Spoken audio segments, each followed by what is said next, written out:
हे गाईज, आता आज मी ह्या ब्लॉगची सुरुवात माझ्यापासून नाही तर सूर्यापासून करतोय, कारण की ह्या मावळता सूर्य एवढा छान दिसतोय ना.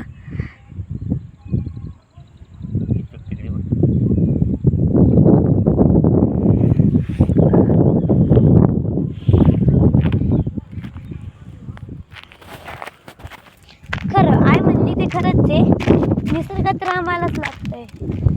त्याशिवाय हे निसर्ग आपल्याला कधीच अवलंबून घेणार नाही.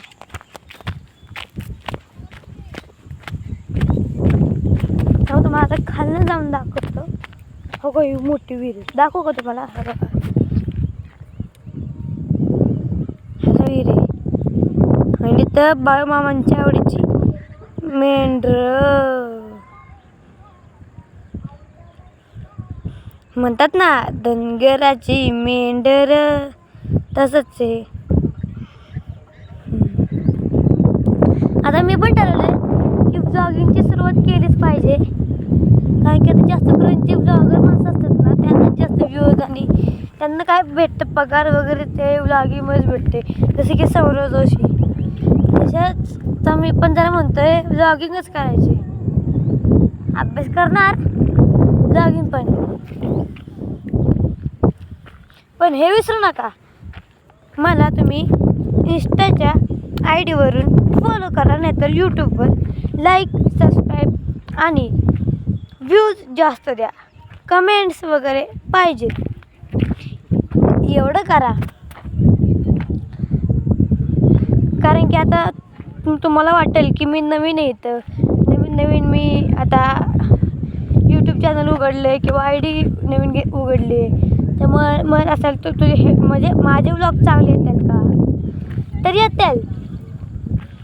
तुमची साथ भेटली ना तर सगळंच चांगलं होईल. किती भारी शेती केली नाही चांगली, एक नंबर. आमची शेती पण अशीच पाहिजे होती, डोंगराखाली अशी घर वगैरे.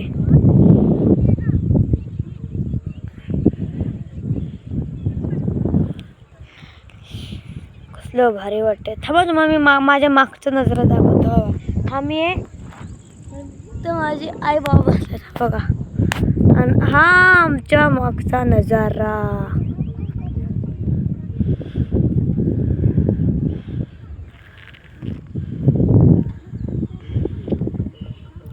सूर्य एकदम ब्राईट दिसतोय, त्याचा तर काही विषयच नाही. हे बघा, फक्त ते व्हिडिओमध्ये जरा नीट दिसत नाहीये, इथं असं पूर्ण गोल दिसतोय.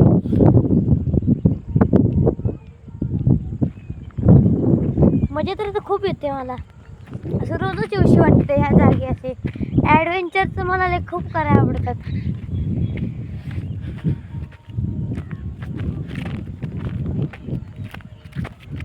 काय म्हणावं, एवढं भारी निसर्ग आहे सगळीकडं.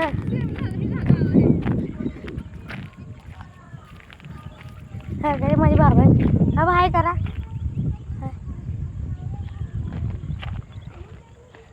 आई तुझं काय म्हणणं आहे निसर्गाविषयी? तुझं काय म्हणणं आहे निसर्गातच सुख आहे बाळा, समाधान आहे, शांतता आहे. शांततेत जगायचं असेल तर निसर्गातच राहिलं पाहिजे. होय का?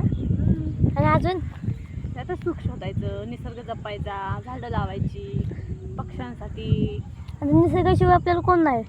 नाही निसर्ग खूप साथ देतो आपल्याला. म्हणजे आपल्याला जे एखादी गोष्ट पाहिजे असेल ना, ती आपण मागितली, मला हे करायचं पाहिजे पाहिजे पाहिजे, तर तो निसर्ग आपल्याला साथ देतो, तो ते घडवतो. पंचमहाभूत असतात, जी हवा, वारा, अग्नी, पाणी, हे जे सगळं असतं ना, हे आपल्याला देतं, भरभरून देतं. माहिती, माणसात काय नाही, माणसं आराम येतं.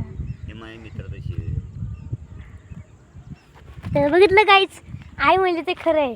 निसर्गाशिवाय आपल्याला दुसरं कोण साथ देणार नाही. आता माणसांना पण त्यांच्यात काय माणुसकी राहिली नाही.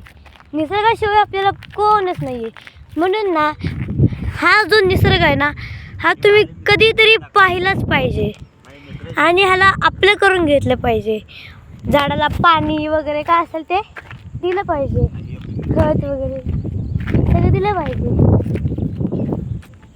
बाबा काय नाही, बाबा आपले निवांत आहेत माझे. बाबा माझा मित्रा शेड बघा गाईज, माझ्या मित्रा शेड बघा. हे माझ्या बाबाच्या मित्राचं शेड आहे. ते आम्हाला कधीपासून दाखवतात की एवढं मोठे शेड आहे मोठे शेड मला आहे. त्या ढगाचा आकार बघ कसा झालाय. तुला निसर्गात काय दिसलं? तू इथं आल्यापासून काय बघितलं? हे का हे काळा ढग मावळता सूर्य, पांडवकड. आणि हा ढग तर असं दिसतो ना, असं वाटतं की न्यूक्लिअर बॉम्ब कुठनं तरी पडल्याचा दूर असा आकाशात चाललाय. एखादा प्राणी, हिंसक प्राणी.